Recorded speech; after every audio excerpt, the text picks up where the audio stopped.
নমস্কার। আপনারা দেখছেন বাংলা বলছি চ্যানেল। আমি বিপ্লব। ডায়মন্ড হারবারে প্রার্থী হলেন না নওশাদ সিদ্দিকী, আইএসএফ এর ভাঙড়ের বিধায়ক। কিন্তু তিনি এখানে প্রার্থী না হওয়ায় আহ, ডায়মন্ড হারবারের কিন্তু আহ, খেল কি জমে গেল। তা কেন বলছি, বিষয়টা হলো যে এতদিন ধরে যেটা জানা যাচ্ছিল, রাজনৈতিক মহল যেটা বলছিল যে ডায়মন্ড হারবারে যদি নওশাদ সিদ্দিকী প্রার্থী হন, সেক্ষেত্রে বিজেপিও প্রার্থী দেবে এবং বাম কংগ্রেসের সমর্থন তিনি পাবেন, তারা সেটাই ঘোষণা করেছিল। এবং সেক্ষেত্রে একটা লড়াই দেখার সম্ভাবনা ছিল। কিন্তু এখন যেটা দেখা যাচ্ছে, যে নওশাদ সিদ্দিকী সেখানে লড়াই করছেন না, সেখানে আইএসএফ প্রার্থী করলো মজনু লস্করকে। কারণ হিসেবে বলা হয়েছে যে তিনি স্টার ক্যাম্পেনার, বিভিন্ন কেন্দ্রে তাকে আহ আহ, প্রচার করতে হবে।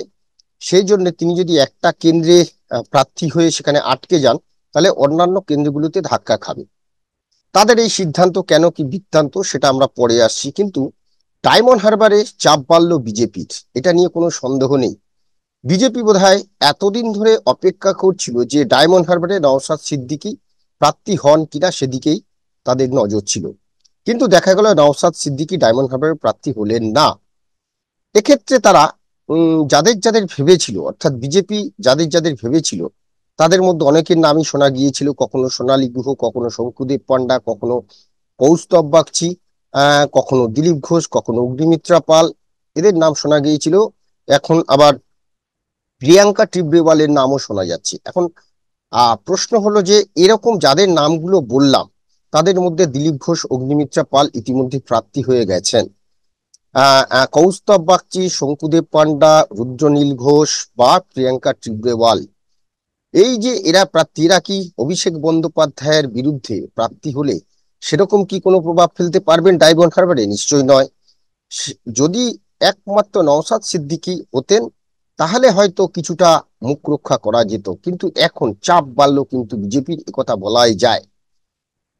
বিজেপিকে এমন কোন ক্যান্ডিডেট এখানে দিতে হবে, যে যিনি ধারে এবং ভারে বেশ জবরদস্ত একটা লড়াই দিতে পারবেন। কারণ এই ডায়মন্ড হারবারে তৃণমূলের যে সংগঠন, তৃণমূলের অভিষেক বন্দ্যোপাধ্যায়ের যে একটা মেশিনারি, অর্থাৎ ভোট মেশিনারি, তো একটা ব্যাপার থাকে, ভোট করানোর যে পদ্ধতি থাকে প্রতিটা দলের মধ্যে, সেটা কিন্তু এখন থেকে তাদের কাজ শুরু করে দিয়েছে। সেখানে বিজেপির সংগঠন আহ আহ, অতটা শক্তপোক্ত নয়, তার মধ্যে একটা প্রশাসনের আহ আহ আহ, একটা চাপ রয়েছে বিজেপির প্রতি। তো সেই জায়গা থেকে বিজেপিকে কিন্তু কঠিন প্রতিদ্বন্দ্বিতার মধ্যে ফেলে দিল আইএসএফ। তাই বলছি যে আহ এখানে কিন্তু একটা যে প্রতিদ্বন্দ্বিতা আশা করা গেছিল, এখন সেটা পুরোটাই সম্পূর্ণ কিন্তু বিজেপির ঘাড়ে চলে গেল। বিজেপি এখন কাকে প্রার্থী করে সেদিকেই এখন নজর থাকবে, পরিস্থিতির দিকে আমাদের নজর থাকবে। কিন্তু আমরা আরেকটি বিষয়, যে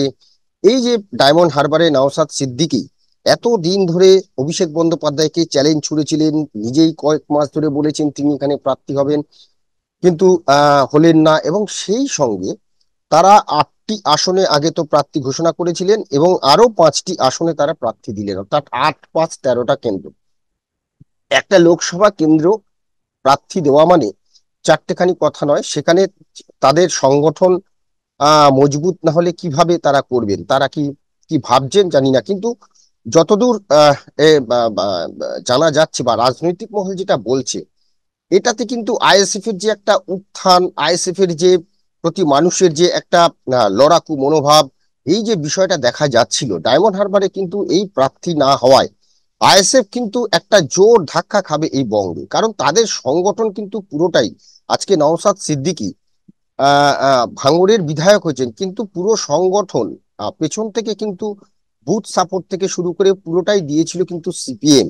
কংগ্রেসের সঙ্গেও কিন্তু তাদের 2021 সালে জোট হয়নি। 2021 সালে শুধুমাত্র বামফ্রন্ট সিপিএম এর সঙ্গে তাদের জোট হয়েছিল এবং সিপিএম তাদের এই যে ব্যাক সাপোর্টটা দিয়েছিল বলে তিনি কিন্তু ভাঙড়ের বিধায়ক নির্বাচিত হয়েছিল। তো সেই জায়গাটায় তারা এই বামফ্রন্টের সঙ্গে জোটটা ভেঙে একা লড়াই করতে গেল। এখন দেখার যে একা লড়াই করতে গেলে যে বুথ স্তরের যে সংগঠন, একটা দল, এবং বিশেষ করে আইএসএফ বলছে তারা আহ আহ, ধর্মনিরপেক্ষ দল।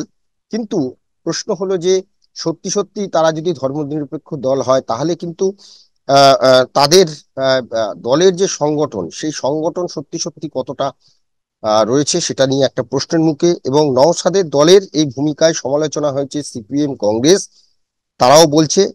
শুধু তাই নয়, আরেকটা জিনিস যে মানে এই যে ভিন্ন স্বর কিন্তু নিজেদের দলের মধ্যেই উঠছে। কারণ সত্যি সত্যি যদি আমি ধরলাম যে যদি নওশাদ সিদ্দিকী ডায়মন্ড হারবারের প্রার্থী হয়ে একটা বুক চিতিয়ে লড়াই দিতেন বা তিনি যদি হতেন, তাহলে কিন্তু আইএসএফ এর প্রতিটা সারা বাংলা জুড়ে আইএসএফ এর সংগঠন কিন্তু আরো বৃদ্ধিই পেত। কারণ মাত্র 3 বছর বয়স একটা দলের, তা তারা হঠাৎ করে এই ইতিমধ্যেই 8, 5, 13টি কেন্দ্র এবং বলেছেন আরো 5টা কেন্দ্রে তারা প্রার্থী দেবেন।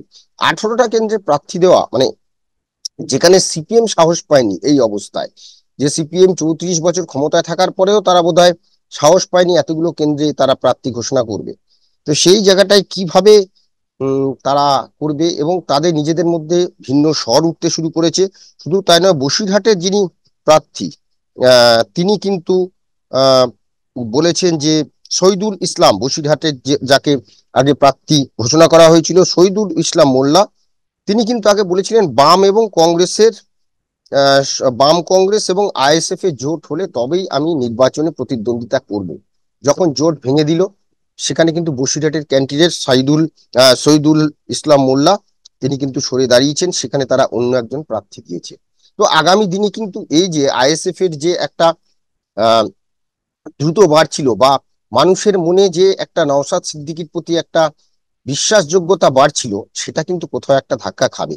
তবে হ্যাঁ, এই কথা ঠিক যে নওশাদ সিদ্দিকী কিন্তু ডায়মন্ড হারবারে প্রার্থী না হয়ে তিনি কিন্তু বিজেপি কে চাপে ফেললেন এবং খেলাটা কিন্তু জমিয়ে দিলেন। এবার দেখার যে বিজেপি এখানে কি করে, আমরা সেদিকেই নজর রাখবো। আপাতত আমাদের এই আলোচনা নিয়ে আপনাদের মতামত অবশ্যই কমেন্টস বক্সে জানান।